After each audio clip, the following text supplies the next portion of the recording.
About 10 years ago, we started seeing a transformation in the marketing ecosystem out here. And I'll contend to say that right now we are in the biggest transformation that we've seen in marketing since the TV.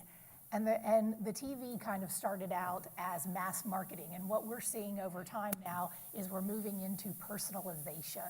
So we're moving away from mass marketing and we're moving into personalization. Now, what we are seeing as well is the kind of this Lumascape here that you see that has thousands of vendors on it. And I'm sure many of y'all have kind of seen this before. I will contend that, years ago, there was a similar Lumascape out there for the traditional marketing, and that maybe not as many players in there, but there was the same type of lots of players. And over time, as the industry has gotten more mature, they have condensed down. What we're also seeing is that there is a shift going on right now from traditional media into digital media. Over the last 10 years, the digital media has gone from a $10 billion business in the United States to a $50 billion business. And at first, those statistics sound great. Marketing is expanding. But the implications on this group is that, unfortunately, marketing budgets aren't necessarily getting bigger, though there are studies that are showing that they are growing by about 1% to 3%. The problem is they're not growing in the traditional space. What's happening is that those monies are being transported over into more of what we see as the digital marketing space. So I see two things kind of impacting this industry. One being that we need to stop the transfer of those marketing dollars. And I've heard a lot about, well, we need to get new clients. My personal opinion is that it's less about getting more people to send more mail and more about stopping that transfer or getting, more percentage if the marketing dollars increase. And two, we need to kind of show the value that this industry can bring. So some of the statistics that you were just showing in yours are things that we need to do to educate. I'm sure a lot of you have heard about omni-channel marketing and cross-channel marketing. Those are very big buzzwords out in the marketplace right now. And what I will contend is that you cannot do omni-channel marketing, which, let's all be frank, no one's really doing omni-channel marketing yet. That's kind of out in the distant future, but cross-channel marketing without using different mediums. And kind of what some of our clients have been telling us is that when they use a direct mail in conjunction with an email, kind of like what you're showing, they're getting 4 to 5 times the response rates. So I think that the conversation doesn't need to be about, are we doing traditional or are we doing digital, but how do we combine both to get the best out of our clients? Some of the things that we are seeing.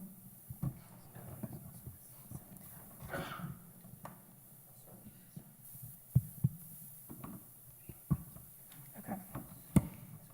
With the proliferation of all these different channels, what we're seeing is that trends in consumers have changed over time. So two main things that we see is that consumer empowerment is larger than it has ever been, and that consumers have more control than they've ever had before. So let's flip through this kind of quickly, and let's talk about the major customer journey. So if you think about maybe even 10 years ago, how someone interacted to go out and make a purchase. 10 years ago, probably what they were doing was seeing an advertisement either on a billboard, through a circular, through their newspaper, through a billboard, or through their TV, all being mass marketed through them. And maybe they'll get an occasional email, again, kind of mass marketed to them. Today, let's think about how someone would purchase something. So these shoes, let's talk about how these shoes made it here today. A couple of weeks ago, I had a friend who posted something on Facebook. In that post, I noticed her shoes. I liked them. I sent her a message and asked her, love those shoes, who are they by? She messaged me back, texted me back, told me I went online, went and searched for them, found the brand, found the price, and then went and did a search to see where in Little Rock, Arkansas, where I lived, could I purchase those shoes. I found that I could purchase them at DFW. I went to their site. I then signed up for their emails, went to the store to go try them on and see what size they were. Then I had gotten an email back from them saying, hey, first time, here's a 20% off coupon. Went back to the store, purchased them in the store, took a picture of them, put it back up on Facebook for all my friends to see, and then tweeted about it. So the experience that I have now versus experiences of 10 years ago are completely different. Now, 10 years ago, a marketer was pushing a message to me. Today, I am in control of that message. I determine when and how I'm going to engage with the brand and how I want to interact with that brand. And at every junction of that, I expect that brand to know who I am. I expect them to know I am Lisa Rapp, who lives in Little Rock, Arkansas, is between 30 and 40, and has 4 kids, and what my interests are. And I expect them, when they engage me, whether it's in the store with their POS, whether it's in their call center, whether it's through the email or through a magazine, that they are going to treat me the same no matter whether or not I come in with my Twitter ID, whether or not I come in with my email address. So my email address is lgrappstar. My phone number, 501-951-5521, or my name, Lisa Rapp, or my old name, which was Lisa Guerra. I expect them to know that at every single touch point and treat me with a personalized message everywhere. I don't expect that when I get an email that in that one, it congratulates me on my first purchase, and the other one asks me to become a customer, because they don't know me through different silos. And that is a major problem that we're dealing with right now, is the silos of data. There's a marketing silo, there's a direct mail silo, there's a device silo, and none of these are talking together. And so there is incongruent communications going out to consumers. A report recently said that in the future, that brands that are going to succeed are the ones that have the best customer experience. And the only way to have a great customer experience is to know who that customer is throughout their journey and to know things about them. So for instance, if I call up Banana Republic, it'd be great for them to know that I have 4 kids, because if I call up the call center, then they can tell me, did you know we were having 20% off Gap Kids? And maybe I'll make an additional purchase, but they have to understand who I am when I call up.